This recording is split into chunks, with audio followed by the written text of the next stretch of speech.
On va partir sur le terrain pour entendre un des avocats de Doncass. Lui, on l'appelle le Baobab du barreau guinéen. Il vient de rejoindre les rangs des avocats de Doncass. C'est Maître Paul Yomba Kourma. Il est en direct. Bonjour, Maître Kourma Paul Yomba. Bonjour. Bienvenue, Daraï Girassi. Maître Yomba, le procès de vos clients s'ouvre le 15 mars. Donc demain. Exactement, donc demain. Est-ce que l'option du boycott tient toujours la route? Non, ce n'est pas un boycott, c'est une revendication saine, sincère et légitime, et répond aux normes du droit et de l'état de droit. Nous sommes déjà nantis de plusieurs décisions de justice qui ordonnent la mise en liberté de M. Ibrahima Kassori Fofana et de ses pairs, décision non exécutée par le procureur spécial qui, au lieu de le faire en juin, se prévaut d'un pourvoi en cassation qui, lui, d'ailleurs, n'a aucun lien avec les décisions antérieures et qui n'est pas suspensible de leur exécution. Alors, nous traduire à nouveau devant une nouvelle juridiction pour les mêmes faits s'apparente vraiment à une parodie de justice. Nous savons que l'intention de ces gens n'est pas de les libérer, mais d'en faire des otages à perpétuité jusqu'à ce que leur velléité politique, leur prétention, celle de les exclure de la marche au cas où ils auraient des intentions politiques, alors que Dr Kassori Fofana, on le sait, il a cette vocation. Alors, jusqu'à ce que ceci soit satisfait. Mais mieux, voici un homme malade dont le rapport médical est déposé sur sa table. Et il ne se préoccupe même pas, il ne donne aucune suite, bien que saisi par moi-même, retrouvé dans son bureau avec la promesse que dans les heures qui suivaient, il allait répondre, il allait y faire droit, mais en lieu et place de cette réponse, il annonce à l'opinion publique nationale et internationale que Dr Kassori sera exposé devant notre juridiction. Il vient de piquer une crise.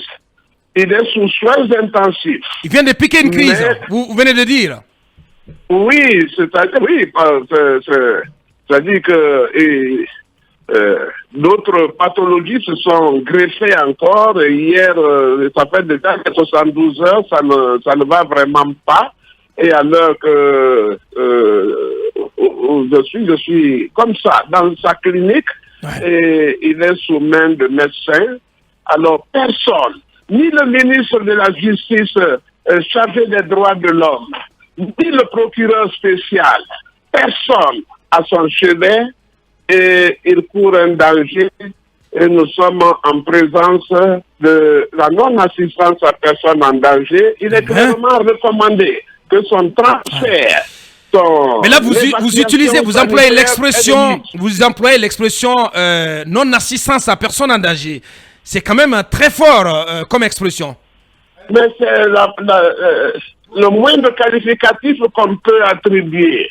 Pourtant, maître, si vous permettez, pourtant, le ministre de la Justice a été voir... rendu plus d'une fois à son chevet.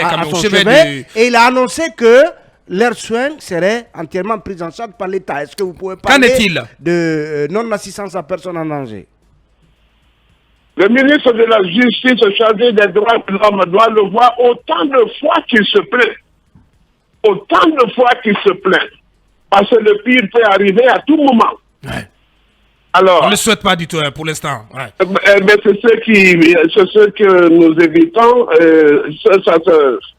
C'est des événements qu'on ne peut pas surmonter. Ils sont imprévisibles, insurmontables et irrésistibles. Bien. Donc, en termes clairs, si tu permets, Mamadouri, parce qu'on n'a pas de réponse claire à la question de Diarraï. En termes clairs et en français facile, quelle est la décision à 24 heures de l'ouverture de ce procès? Est-ce que Kassouri sera là? Est-ce qu'il va répondre? Il sera dans la salle? Est-ce que vous, qui êtes leur conseil, je parle de tous les trois, est-ce que vous participerez à ce procès? Ni Dr Kassouri, ni ses pairs, personne ne se présentera à cette audience. Ben voilà, on a la réponse. Oui, c'est ça la réponse. Encore moins les avocats. Nous assistons des clients. Et d'ailleurs, c'est à tort que les avocats se présentent devant ces juridictions hors la présence de leurs clients. Parce qu'en matière pénale, la représentation est impossible. Donc, pour plusieurs raisons, cette audience, si elle doit assouvir les désirs de l'exécutif, parce que je vous ai dit que l'exécutif complote, forme coalition avec le judiciaire contre le droit, contre l'état de droit et sape les droits et libertés individuelles et collectives. Ça, je vous le dis, et ce fait se matérialise, c'est pratique, c'est visible, c'est palpable, c'est sans commentaire. Bien. Allez-y, Mamadouri. Alors, maître, si je comprends bien, j'entends qu'à chaque fois que le procureur Ali Touré s'est pourvu en cassation contre les décisions de mise en liberté provisoire de Kassouri et autres, c'est qu'il n'en était pas fondé de droit. Mais dans le même temps, on avait des explications venant même de certains hommes de droit qui disaient que même si dans l'opinion, on avait l'impression que Ali Touré en abusait, mais cela était son droit justement de se pourvoir en cassation contre ces décisions de libération de vos clients, dont Kassouri. Ma deuxième question, c'est si vous décidez de boycotter, que les clients ne viennent pas, je sais que vous n'êtes pas le mieux placé en tant que leur avocat pour répondre. Est-ce que vous craignez une conséquence de droit à charge contre vos clients? Bien, malheureusement, voilà, on vient de perdre le contact avec Maître Paul Yomba Kourma. Et on retourne au stand pour retrouver de nouveau Maître Paul Yomba Kourma, voilà, avec qui on avait perdu le contact. Il est de retour, Maître Paul Yomba. Rebonjour, Maître. Oui, bonjour. Bienvenue de nouveau. Voilà, vous êtes en train donc d'évoquer les conditions dans lesquelles s'ouvre demain ce procès. Oui, Mamadouri. Est-ce que vous avez bien compris mes deux questions? Parce que c'est là-dessus qu'on s'est laissé. Non. Bien. Ouais, disons tout net, en fait, pour faire bref, est-ce que cette stratégie de boycott pourrait s'avérer payante pour vous? À quelles conséquences de droit pourrait-on s'attendre avec votre stratégie de boycotter ce procès? On ne peut pas baptiser ça boycott. C'est une revendication saine, comme on l'a dit. Elle doit quand même permettre, si audience devait avoir lieu, on ne sait pas pourquoi cette précipitation. Parce que celui qui doit être jugé est malade. Il ne jouit pas de la plénitude de sa santé, de ses facultés. Il ne peut pas être là-bas dans un pouce-pouce alors que lui-même a peine à se tenir debout. Donc, qu'est-ce que vous espérez obtenir? Qu'est-ce que vous Maître, qu'est-ce que vous espérez obtenir en ne venant pas à l'ouverture de ce procès demain? Oui, ce que je vais vous dire avant de répondre. Bien, allez-y. C'est que nous vous prions respectueusement de demander à M. Ali Touré quelle est aujourd'hui la base légale de la détention de M. Kassouri et autres. Mais qu'il sache aussi, que ce soit Oyegui Dabogui, Mohamed Yané, M. Damaro, et tous, comme lui, ont bénéficié des mêmes décisions de libération et doivent venir librement, en citoyens libres. Ils doivent eux-mêmes consulter leur documentation et travailler assidûment avec leur avocat pour ça. Maintenant, pour le cas de non-comparution, j'ai entendu dire qu'on pourrait les respecter, les avocats d'office, ainsi de suite, mais l'avocat doit être accepté par son client. Mais pourquoi pas une confrontation que ce soit frontale entre Ali Touré et récusé, non? Quand vous avez été commis à la défense à armes égales. Pas la même chose. Devant, voilà. Allez-y. Dans tous les cas, c'est vraiment ce qui se passe maintenant. Heurte les vertus de la République, écorche l'état de droit, nous ramène au point zéro en ce qui concerne l'état de droit. Et c'est pourquoi quand les démocraties votent des résolutions condamnant nos comportements antidémocratiques, on fait semblant d'être scandalisés. Nous faisons la politique de l'Autriche, le nombrilisme. Nos valeurs ont baissé, nos acquis ont disparu. Le temps mis pour asseoir les normes juridiques pour régir nos rapports dans la société se sont estompés. Nous avons encore trop à faire et je crois que la bataille, c'est avec vous. Nous comptons sur la presse surtout pour vulgariser ce droit et pour aider à la revendication des droits des opprimés, des gens qu'on est en train de traîner dans la boue. Maître Poliomba, maître, parce qu'on a besoin de clarification, Maître Poliomba. Vous parliez tantôt des propos de Garay quand elle estimait que lorsque vous décidez tous, vous étant conseil des trois, lorsque vous décidez de boycotter ce procès, que l'État a la possibilité d'en commettre d'autres. Et en la matière, et puisque vous dites que ils ont la possibilité de récuser ces éventuels avocats, en la matière, qu'est-ce que la loi prévoit? Si vous ne venez pas, vous qui êtes officiellement commis comme conseil des trois, lorsque vous décidez de ne pas venir, est-ce que la loi prévoit que l'État leur affecte d'autres avocats? L'autre chose, c'est que sur laquelle nous voulons que vous prononciez, quand vous apportiez des clarifications, est-ce que si leur état de santé le permet, est-ce qu'ils peuvent être contraints à être présentés à un juge?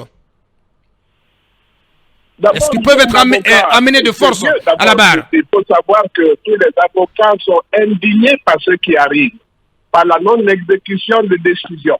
Plusieurs avocats dans beaucoup de domaines ont des griefs contre notre justice, surtout contre cette grief, contre toutes les institutions judiciaires de notre pays. Aucun n'acceptera une commission d'office